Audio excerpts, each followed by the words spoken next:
नमस्कार दोस्तों, लोक प्रशासन और समाजशास्त्र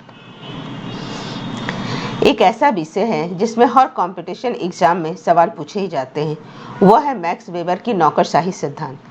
आज हम विस्तार से चर्चा करेंगे कि वेबर ने सत्ता को किन 3 भागों में बांटा है और क्यों उन्होंने नौकरशाही को विधिक तार्किक सत्ता का सबसे श्रेष्ठ रूप बताया है। साथ ही वीडियो के अंत में हम उन आदर्श प्रारूपों और आलोचनाओं को भी देखेंगे जो एग्जाम की दृष्टि से महत्वपूर्ण है। तो पेन और पेपर उठा लीजिए और समझना शुरू करते हैं। साथ ही NET, JRF and assistant professor जैसे ऑल कॉम्पिटिटिव एग्जाम के लिए वीडियो के अंत में हमने क्विक रिवीजन टेबल और पिछले वर्षों के परीक्षा पैटर्न पर आधारित एमसीक्यू भी शामिल किए हैं ताकि आपकी तैयारी इस टॉपिक पर अच्छी से हो जाए। साथ ही आपको इसका पीडीएफ भी चाहिए तो आप कमेंट में पीडीएफ ज़रूर लिखें, तो मैं आपको इसका पीडीएफ भी प्रोवाइड करवा दूंगी। तो चलिए अब हम इसके टॉपिक्स पर बात करते हैं। मैक्स वेबर एक जर्मन समाजशास्त्री थे।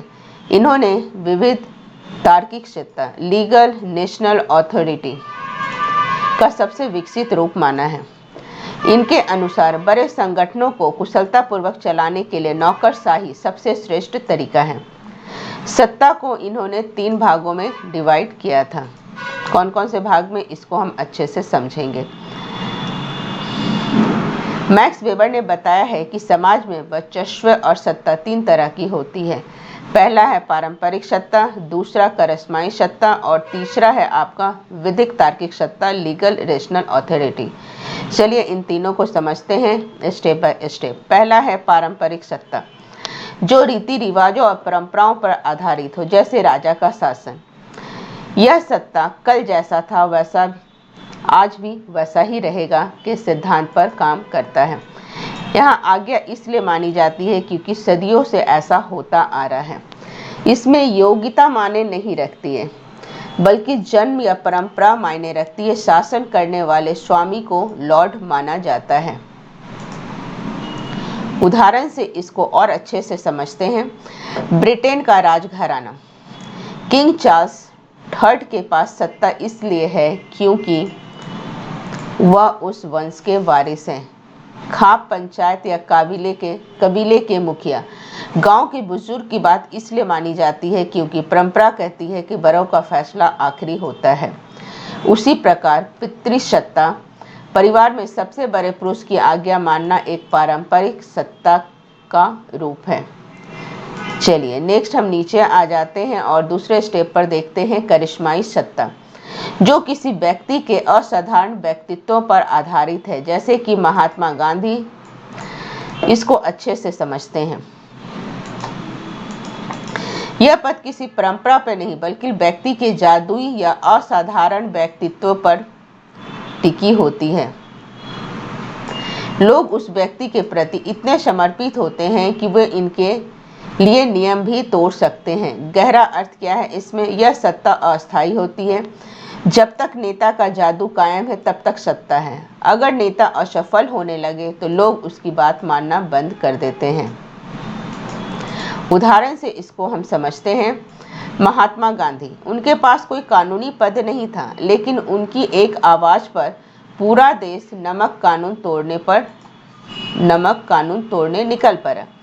यह उनके व्यक्तित्व का करिश्मा था। इसी प्रकार एडोल्फ हिटलर, उसकी भाषा, कला और मसीहा वाली छवि ने जर्मन नेता को सम्मोहित कर लिया था। धार्मिक गुरु, कई बाबा या आध्यात्मिक गुरु जिनके लाखों अनुयायी सिर्फ उनकी श्रद्धा में उनके आदेश मानते हैं। नेक्स्ट नंबर तीसरे पर आते हैं विधिक तार्किक सत्ता, लीगल रेशनल अथॉरिटी, जो लिखित नियमों और कानूनों पर आधारित होती है। इसे ही नौकरशाही का हिस्सा माना गया है। आज आधुनिक समाज की पहचान है। यहाँ आप व्यक्ति की नहीं बल्कि उसके पद, पोस्ट और उस पद से जुड़े कानून की इज्जत करते हैं। फॉर एग्जाम्पल इसको हम समझते हैं और अच्छे से। यहाँ नियम सर्वोच्च है। शासक भी नियमों के अधीन होता है। इसे तार्किक इसीलिए कहा जाता है क्योंकि यह सोच समझकर बनाए गए लक्ष्यों को पाने के लिए बनाई जाती है। एग्जाम्पल से समझते हैं। भारत के प्रधानमंत्री, हम उनकी आज्ञा इसलिए मानते हैं क्योंकि संविधान में उन्हें वह शक्ति दी है, जिस दिन वह पद से हटेंगे उनकी सत्ता खत्म हो जाएगी। करिश्माई नेता के साथ ऐसा नहीं होता है। उसी प्रकार दूसरे उदाहरण से हम समझते हैं। Traffic police. ट्रैफिक पुलिस, जब एक पुलिस वाला आपको रुकने का इशारा करता है तो आप रुकते हैं। आप उस व्यक्ति रामू या शामू के लिए नहीं रुकते, बल्कि उस वर्दी और कानून के लिए रुकते हैं जिसका वो प्रतिनिधित्व कर रहा है। इसी प्रकार नेक्स्ट एग्जाम्पल एक और है जिससे हम समझ सकते हैं। कलेक्टर।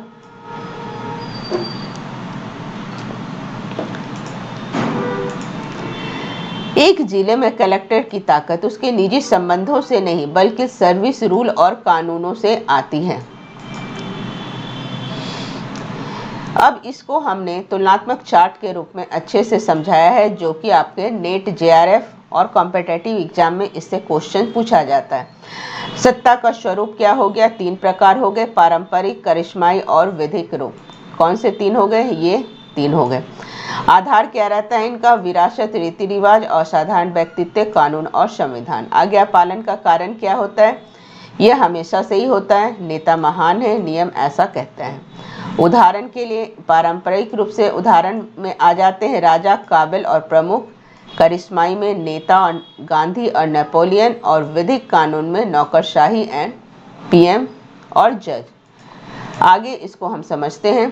बेवर की नौकरशाही की प्रमुख विशेषता क्या है, जो कि इससे रिलेटेड नेट, जेआरएफ में अक्सर क्वेश्चंस पूछे जाते हैं। श्रम विभाजन। हर कर्मचारी का काम स्पष्ट रूप से निर्धारित होता है। पदानुक्रम, हायरार्की, संगठन में ऊपर से नीचे का क्रम होता है।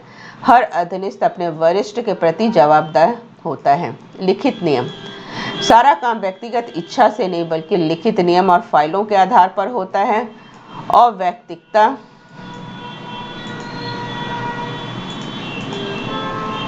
निर्णय भावनाओं या पक्षपात के आधार पर नहीं बल्कि नियमों के आधार पर लिए जाते हैं। योग्यता आधारित चयन, नियुक्तियां राजनीतिक पहुंच से नहीं बल्कि तकनीकी योग्यता और परीक्षा के आधार पर होती है। और निश्चित वेतन और कैरियर, कर्मचारियों को उनके पद के अनुसार वेतन और प्रमोशन मिलता है। नौकरशाही की आलोचना भी की गई है। वेबर ने खुद भी इसके खतरों के बारे में चेतावनी दिया है और इसे लौह पिंजरा कहा है। लोहा पिंजरा, आयरन केज।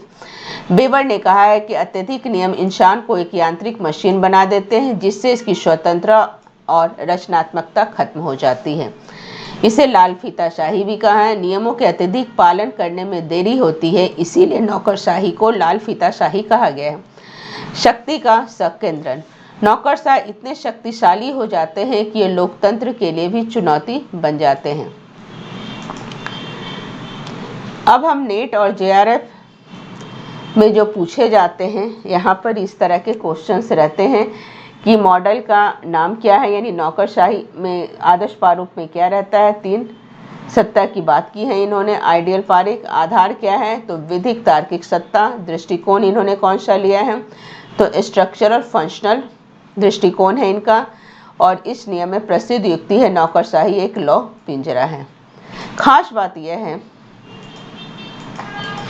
कि वेबर कहते हैं कि समाज पारंपरिक से विधिक तार्किक, लीगल रेशनल अथॉरिटी की ओर बढ़ रहा है। यही दुनिया अब राजाओं से निकलकर ब्यूरोक्रेसी की तरफ बढ़ रहा है। अब इस टॉपिक से रिलेटेड हर एग्जाम में क्वेश्चन जो पूछे गए हैं वो क्वेश्चंस मैंने शामिल किए हैं। पहला क्वेश्चन है आपका, मैक्स वेबर ने नौकरशाही सत्ता के किस रूप का हिस्सा है?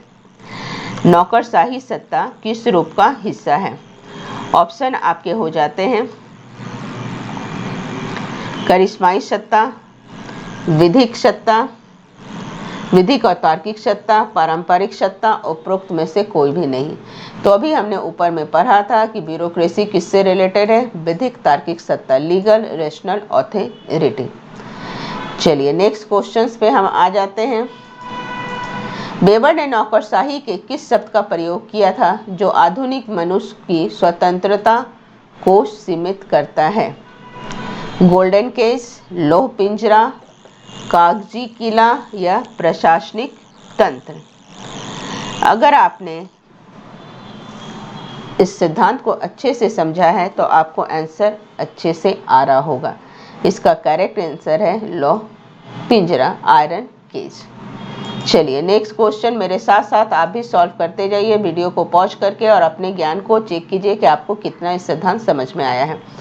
निम्नलिखित में से कौन सी बेवर की आदर्श प्रारूप नौकरशाही की विशेषता नहीं है? लिखित नियम, पदानुक्रम, पक्षपातपूर्ण निर्णय या श्रम विभाजन। करेक्ट है आंसर ऑप्शन सी, पक्षपातपूर्ण निर्णय। नेक्स्ट क्वेश्चंस पे आ जाते हैं। अवैयक्तिक का सिद्धांत नौकरशाही में क्या सुनिश्चित करता है? अवैयक्तिकता, इम्पर्सनैलिटी, कर्मचारियों की मनमानी, बी नियमों का सम्मान और निष्पक्ष अनुप्रयोग, सी व्यक्तिगत संबंधों को बढ़ावा देना या डी कार्य क्षमता में कमी।